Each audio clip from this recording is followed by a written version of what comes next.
But auto driver ಕೆಲಸ ಅಂತೂ ಬಿಡಲ್ಲ. ಬಿಡಲ್ಲ. ಇದು ಒಂಥರ ಏನಂದ್ರೆ it is my identity right now. Yes. ಯಾರು ಏನೇ ಅನ್ಕೊಂಡ್ರು ಪರವಾಗಿಲ್ಲ. ಹಾ. I don't mind being called as an auto driver. Okay. Auto driver Rakesh is my identity. I wear it like a badge of honor. Very nice, super. Thank you. Very nice Rakesh ಅವರೇ, so sweet. ಸಕ್ಕತ್ತಾಗಿ ಮಾತಾಡ್ತೀರಾ ನೀವು. And ನೋಡೋಕ್ಕೂ ತುಂಬಾ ಚೆನ್ನಾಗಿ. ಬಹಳ ಜನ comments ಹಾಕ್ತಿದ್ರು, ಯಾವ ಹೀರೋಗೂ ಕಡಿಮೆ ಇಲ್ಲ ಗುರು, ನೀನು ಹೀರೋ ಆಗ್ಬೋದು ಅಂತ ಹೇಳ್ತಾ ಇದ್ರು. ಆ ಹೀರೋ ಆಗೋ ಪ್ಲಾನ್ಸ್ ಏನಾದ್ರು ಇದನ್ನ? ಹೀರೋ ಆಗೋ ಪ್ಲಾನ್ಸ್ ಇಲ್ಲ.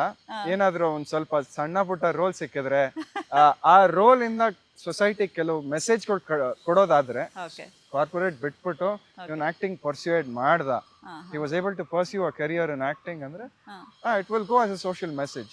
Okay. And I've also had dreams about acting, being famous as a kid. But it goes up, it goes across as an instant gratification. Okay. ಅದು ಆಗ್ಬಿಟ್ಮೇಲೆ ಏನು, fame is short lived. Okay.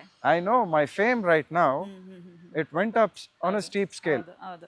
And it will fall down. ಹೌದು. One day it will fall down. And if it falls down, if I've not encashed on it, ಹೌದು. I will still be an auto driver. I'm still okay with it. Okay. I would still be doing the things that I loved. That is the intent.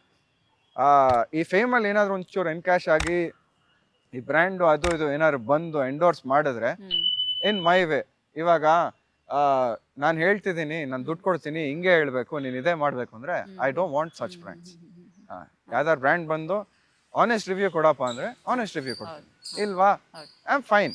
ನನ್ಗೆ ಏನು ಬೇಕು, ಕೈ ಕಾಲು ಗಟ್ಟಿಯಾಗಿದೆ, ಎಷ್ಟು ಬೇಕು ದುಡಿತೀನಿ, ತಿಂತೀನಿ.